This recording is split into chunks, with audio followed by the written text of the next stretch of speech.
I started analyzing paintings as a way to confront the problem of not engaging with certain forms and genres of art. I mean, you stand at a museum, look at a Kandinsky or a Monet or a Seurat, and wonder, what exactly am I supposed to feel here?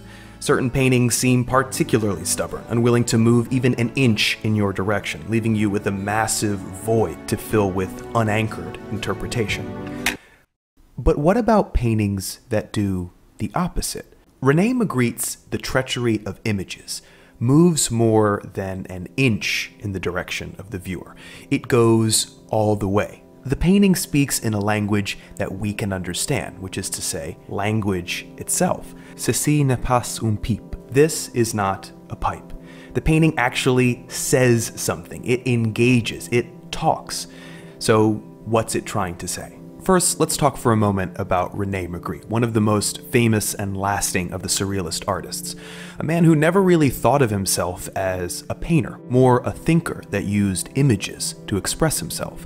Once he landed on an aesthetic style, it never really changed or evolved throughout his career. Well versed in philosophical writing from Plato to Foucault, he used that style to investigate ideas. His program was to confuse, to evoke mystery, to show us that what we want is always behind the thing we see, and that the obstruction can never be removed completely because it's not in the object, it's in vision and thought itself. The Treachery of Images approaches these themes directly. The painting at first is obvious in its message. It shows an image of a pipe, and then underneath the image it tells or reminds the viewer that this is not a pipe, and we can infer the rest. Obviously, that's not a pipe, it's a representation of a pipe, and Magritte means to show us that representations are not the real thing, they only resemble the real thing. But of course, that's common sense. Who in the world would argue the opposite position?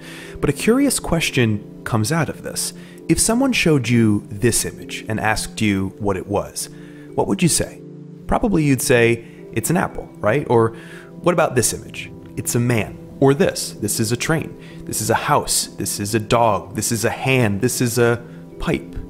This little accident of language is not really an accident at all. For many hundreds of years, human beings have supposed that language and reality had an organic relationship, that the names of things, in a way, arose out of the things themselves, that a tree was, in fact, a tree, that Kanye West is, in fact, Kanye West, and that a pipe is really a pipe. All of that was challenged by the famous linguist Ferdinand de Saussure, an extremely influential figure who saw that a thing and its name have a totally arbitrary relationship, that we don't really know things, but only access their shadow through language, in which everything has a meaning in the context of the system. After so many centuries of trusting the word implicitly, these insights were hard-won. So hard-won that Magritte saw that the old, wrong-headed ways of thinking about language were still hiding in the way we thought and talked about images. Realistic painting plays on resemblance, and resemblance suggests a hierarchy, that the image of a pipe resembles, that it points outside language to the thing in itself. The falseness of this claim is what inspired the abstract artist to move beyond resemblance into a field in which painting had no referent in reality as such. Magritte, on the other hand, makes this point using the false premises of resemblance and shatters them from within. The visual secret dependence on language is laid bare in the Treachery of Images. Indeed, that dependence is the Treachery of Images. Here we have an image and a sentence laid out like a page from a botanical textbook, begging to be connected. But why should we connect them? Why should the sentence and the image refer to one another? How do we know that the word "this" points upward? Of course, we don't know. But the pronoun, the resemblance, and the name all make that connection inevitable. And it's that inevitability that's made real in every aspect of our lives. We go about our days confident that everything we see could be said, and that the images we say could be seen. But if you've ever used the phrase, "you had to be there," you know that these are two realities that do not overlap in the way we act like they do. This is not a pipe, yes.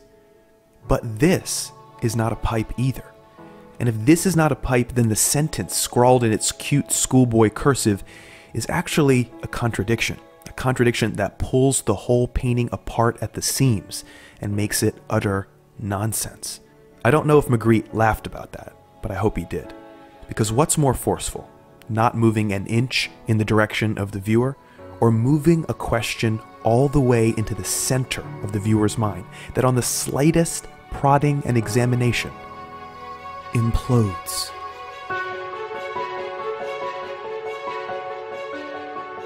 Hey everybody, thanks